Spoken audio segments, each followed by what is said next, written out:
Hey guys, welcome back to the Readers. I hope you are having an amazing day. Let's get right into the stories. The first one is Prorevenge story. I used to have a veteran's disability pension, VDP, for tinnitus and hearing loss. It's now merged with my state pension. It was a modest amount, and in my home country was paid annually. After moving to the UK in 2023, this pension was still paid by my government, but administered by the UK DWP, Department of Work and Pensions, who distributed it fortnightly. Earlier this year, I qualified for a disability allowance, DA, due to various health conditions. At the time, I had recently been diagnosed with type 2 diabetes and was managing it through dietary changes. I received a notice to appear at the local job center for an assessment. Unfortunately, my interviewer turned out to be a real piece of work. I'm on the autism spectrum, but high functioning. This means I tend to be direct and follow rules to the letter. "You failed to declare your VDP as income," she said accusingly, shuffling through my paperwork. "Actually, I did declare it. It's listed in Section C of the form, not Section A," I replied calmly. She scowled and said, "Well, you claim to have diabetes, but you're not taking any medication. That means you're lying." "The DA claim isn't even related to diabetes," I explained. "It's for other conditions." But she wouldn't listen. In her rejection letter, she explicitly stated that I couldn't have diabetes because I wasn't taking medication. She also declared they would stop administering my VDP. I immediately sent the letter to my High Commission, who responded, "Don't worry about this, we'll handle it directly." My doctor was furious when I showed her the letter. "Who does she think she is, making medical determinations?" she fumed, and filed a formal complaint with the DWP questioning the interviewer's medical credentials. A few weeks later, I received another interview request for 1 p.m. I replied that I had a medical appointment that morning and might be slightly delayed. "If you're not here exactly at 1 p.m., your claim will be automatically denied," came her terse response. "I'll do my best to arrive on time, but please understand I might be a few minutes late," I wrote back. After my morning appointment, I rushed home, changed, and arrived at the job center precisely at 1 p.m. To my dismay, I discovered she had scheduled the interview in a first-floor room instead of the ground floor. There was no elevator. While struggling up the stairs, a man in an expensive suit noticed my difficulty. "Why are you heading upstairs?" he asked, helping me. "Got an interview," I wheezed. The interviewer chose this room. When I finally made it to the room, she smirked. "You're late. Unless you have an excellent explanation, your claim is denied." "Well," I said, catching my breath, "it's been quite a morning. As I mentioned, I had an appointment." "Tell me exactly what this appointment involved," she demanded. "Sure. I arrived, stripped down, and had 2 young medical professionals apply lubricant to my private areas. Then they had me lie on my side while one of them performed a digital rectal examination." "How dare you use such vulgar language? Your case is closed," she spluttered. The suited man, who had quietly followed me in, spoke up. "You did ask him to describe his appointment in detail." Turning to me, he asked, "How did your prostate exam turn out?" "Need more tests," I sighed. "Was that why you were late?" "No, actually. She deliberately put me on this floor knowing I have respiratory problems and can't handle stairs. I suspect she wanted to claim I was faking since I managed to climb up here." "I believe you're right," he said grimly. Addressing her, he stated firmly, "You will approve his DA claim immediately. I personally witnessed his difficulty with the stairs. You and your supervisor will meet me in my office tomorrow at 9 a.m. sharp to explain your actions. Lateness will result in immediate termination."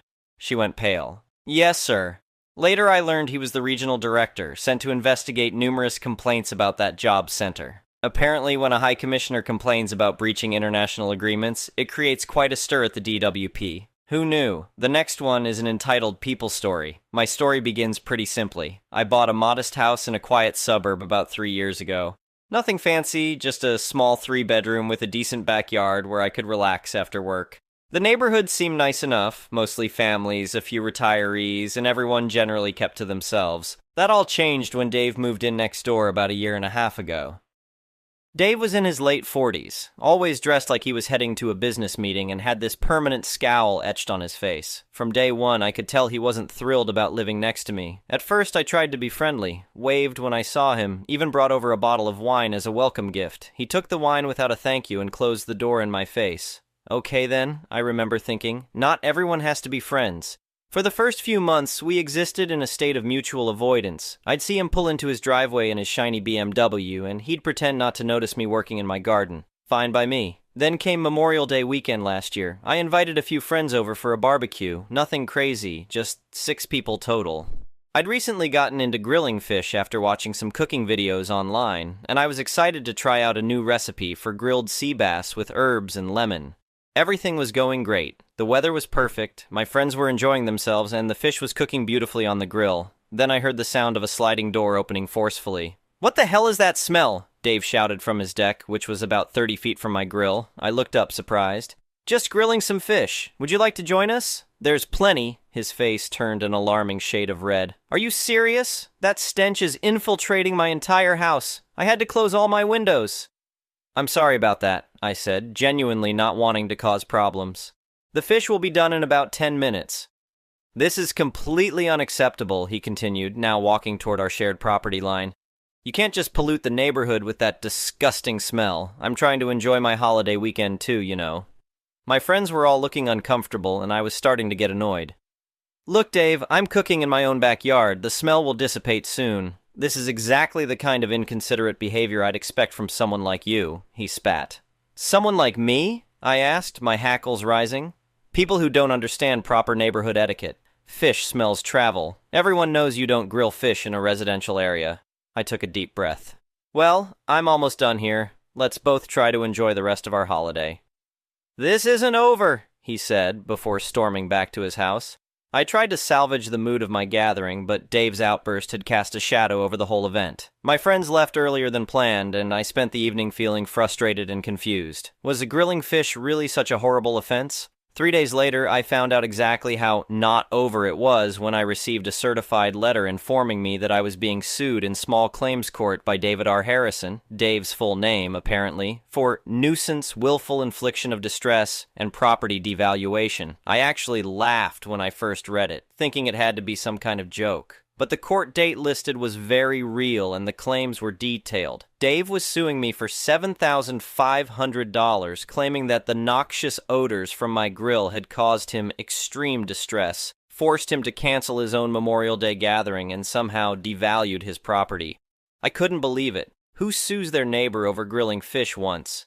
I called a lawyer friend, Lisa, who agreed to look over the lawsuit for me. She called me back the next day, clearly trying not to laugh. "This is ridiculous," she said, "but unfortunately you do need to take it seriously because it's a real lawsuit, however absurd."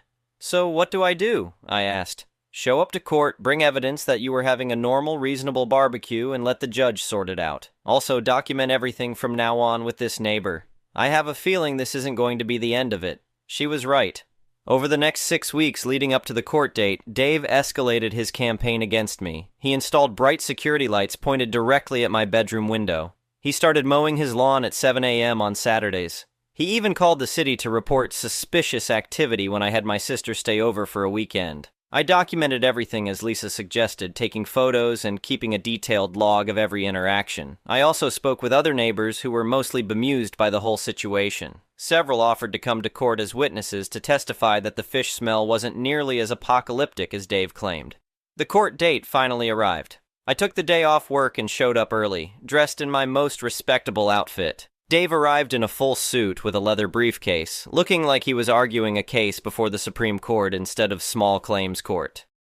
When our case was called, Dave went first. He had prepared what seemed like a 20-minute speech about how my irresponsible cooking choices had severely impacted his quality of life and potentially affected his property value. He even brought printed articles about fish odors and their lingering effects. The judge, an older woman with a no-nonsense demeanor, listened patiently, occasionally asking clarifying questions. When Dave finished his presentation, she turned to me. "And what do you have to say about these allegations?" I kept it simple. "Your Honor, I had a small gathering at my home on Memorial Day. I grilled fish once in the middle of the afternoon on my own property. The cooking lasted less than 30 minutes. There were no noise complaints, no ordinance violations, and no other neighbors had any issues with it. I presented my evidence, photos of the small gathering, statements from 3 neighbors confirming that while they could smell the fish, it wasn't excessive or offensive, and proof that I had tried to be reasonable with Dave from the beginning. Furthermore, I added, since this incident, Mr. Harrison has engaged in what appears to be retaliatory behavior. I showed the judge my documentation of the security lights, early morning lawn mowing, and false reports to the city. The judge asked a few questions, then sat back in her chair. She looked at Dave. "Mr. Harrison, let me make sure I understand. You're suing your neighbor for cooking fish on his grill once during a holiday weekend in the middle of the day." Dave started to launch into another speech about property values and neighborhood standards, but the judge cut him off. "Mr. Harrison, cooking food on one's own property, even fish, is a normal legal activity. There's no city ordinance against it. There's no homeowners association that prohibits it. Your neighbor was engaging in a perfectly reasonable use of his property." Dave tried to interrupt again, but the judge raised her hand. "I'm not finished. Based on the evidence presented, it appears that you have engaged in a pattern of harassment following this incident. The security lights pointed at your neighbor's bedroom, the early morning noise, the false reports to authorities. These are much closer to actual nuisance behaviors than anything your neighbor has done." She dismissed Dave's case and warned him that if he continued his retaliatory behavior, he could find himself back in court, but as a defendant rather than a plaintiff.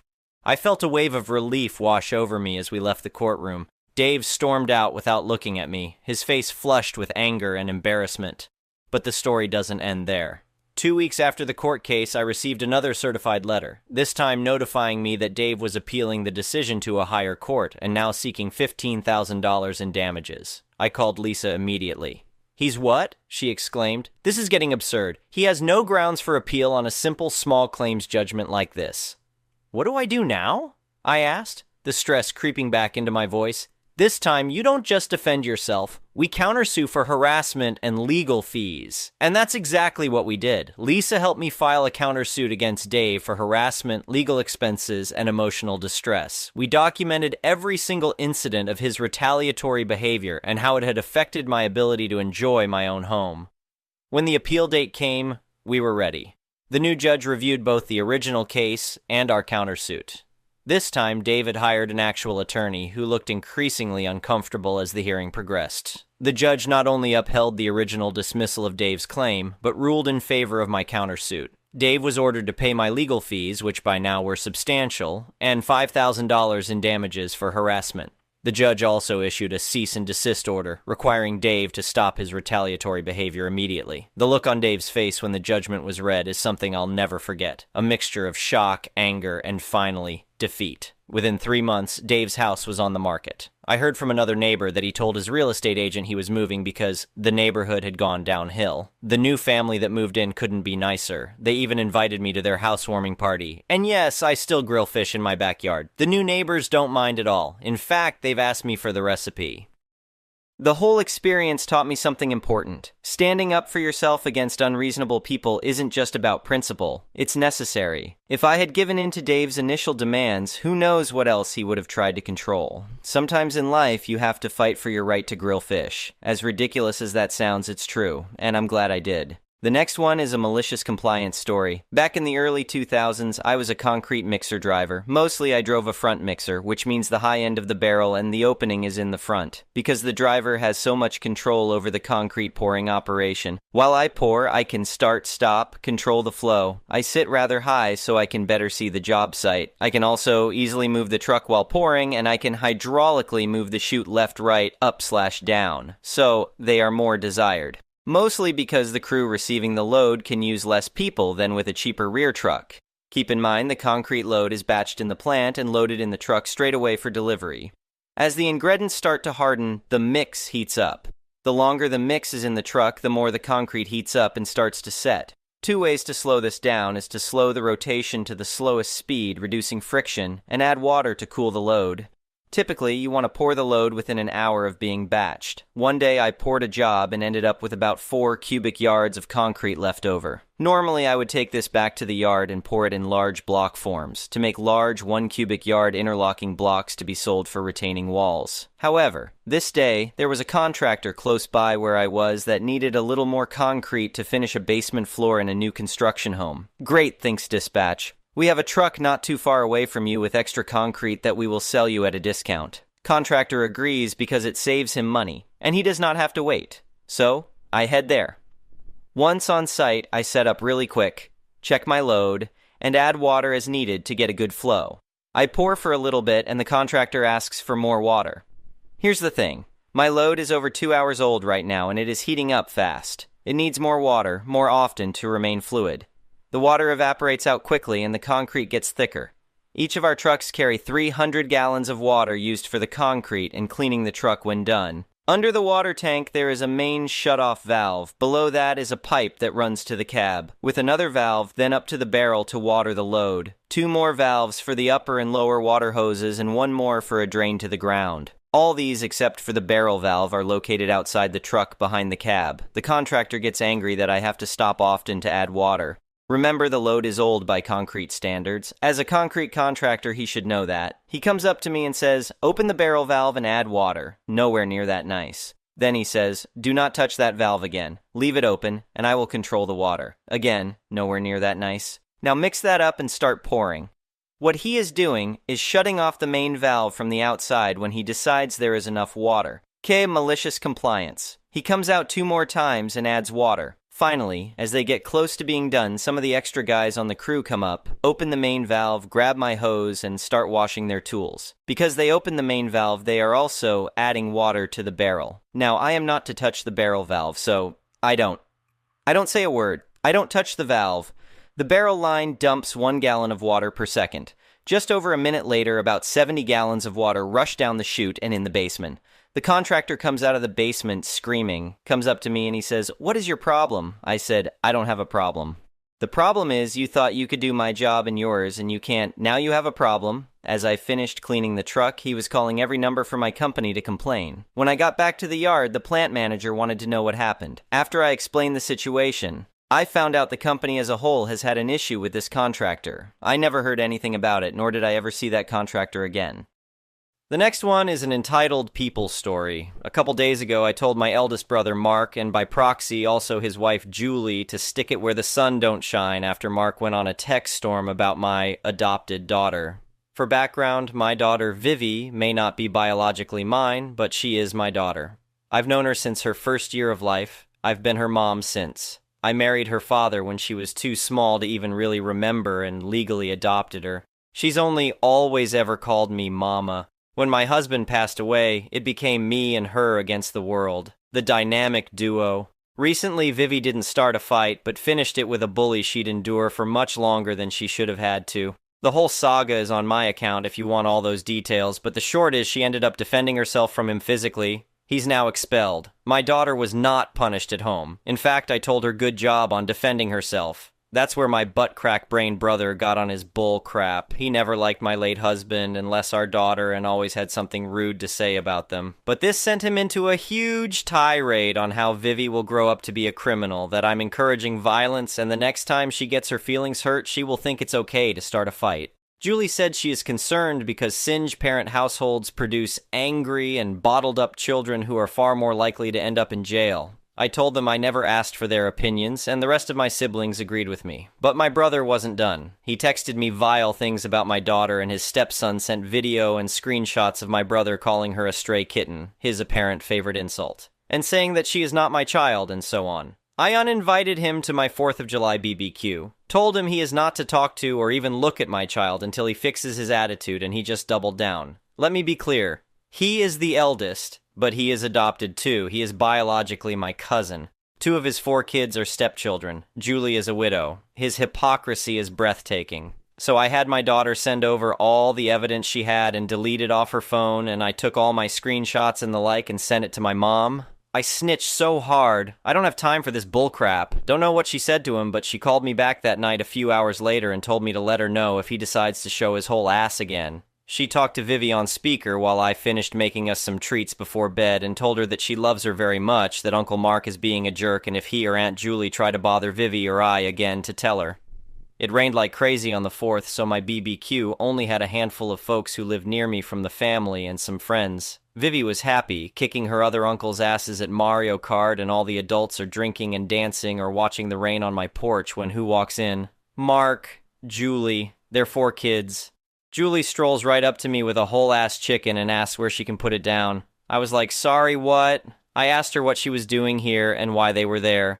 Apparently, my dear old bro didn't tell her about our most recent spat and the invitation being revoked. She looked truly shocked. I'm livid by this point, but the kids are playing video games and Vivi looks happy. She's pointedly ignoring my brother, who said hello to her, and when he doesn't get an answer, he throws his hands up and says, "So much for manners." My other brother, Zeke, just goes "you-o" to him and starts to talk to him quietly. I could hear Mark arguing, but Zeke just kept his hand on his shoulder. I looked at Julie, who looked like she was in panic/fix-it mode. I told her, "Listen, if they want to leave the kids here for a couple hours, that's fine, but my brother is not welcome in my home, so she will have to be Thar one to pick them up." She thanked me and went to my brother, who now had both our other brothers talking to him. They all walk him out. I heard him say, "Kids, let's go," and his wife said, kids, I'll be back by 3. Be good," and pulled him out. I sent him a text reminding him not to speak to my child, and he is not welcome in my home until he apologizes for all the verbal abuse towards Vivi and fixes his attitude about her. My stepdad and mom arrived not long after, and when he was told what happened, Dad started to take his pipe to the porch and sat right next to the front door. Mom arranged it with Julie that she will take the kids home when she leaves, and we managed to have a good time. Today is Sunday. My mom had asked we all go this week, so we did. She did warn me Mark might be there. I warned Vivi. She said it was fine. I told Mom it's fine, but Mark needs to give Vivi a wide berth. And I told Mark via text that he is to stay away from my child. He replied, "I don't need reminders." Okay then. Service went fine.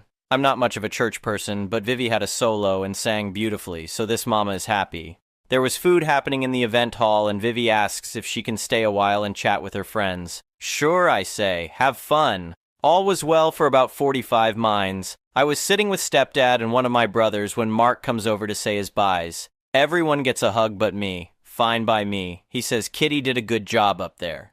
And I said, "Who?" And I could see that it was in that moment he knew he ducked up. I don't know if he meant to say Kitty or not, and I don't rightly care. I said, "Who?" again, and he muttered Vivica, and I nodded and told him that is her name. Same name she's had the whole time. Julie is trying to get him to leave, and he is almost leaving when Vivi and her friends come up. She told me later she saw her uncle come up to us and not hug me, and that made her mad, so she came up to be near for support with her friends. I did tell her that I'm grown and don't need her to come to my defense, that it's my job to protect her, not the other way around, and her response? Just a nod. Kids. Mark complimented Vivi and she gave a very plain thanks, then asked if I was ready to go. I said sure if she is. Mark sent me a short text telling me I embarrassed him and our whole family with my show I put on. He's upset now because we don't need to make our issues everyone's business at church, and that I don't even go to church, so why invade his safe spaces? He called me immature and that I need to stay away from his kids so I don't teach them such poor manners. I haven't even responded. Vivi is getting dressed and we are going to my mom's for lunch. Stepdad said Mark outright refused to come when he confirmed I would be there. Mark has told our parents if I am somewhere, he won't be there. My reply, does he promise? I told my dad, if he wants to be this way, we can just go full NC. I don't have patience for this nonsense, and that also meant I am not helping out next time he needs anything. I'm out. Dad got quiet and said he gets it, but to remember that Mark's kids did nothing. He's okay if I want to stick it to Mark, but as I don't friendly fire on Thar children. I told him we'll talk when we get there. He's going to want to bring up our family vacation, of which I took care of the hotel and passes for because my job is within that industry. I'm usually the go-to for these things. We are supposed to go for the first week of August. We try to do one vacation as a big extended family per year. We'll see how this ducking goes. Anyway, thank you for watching.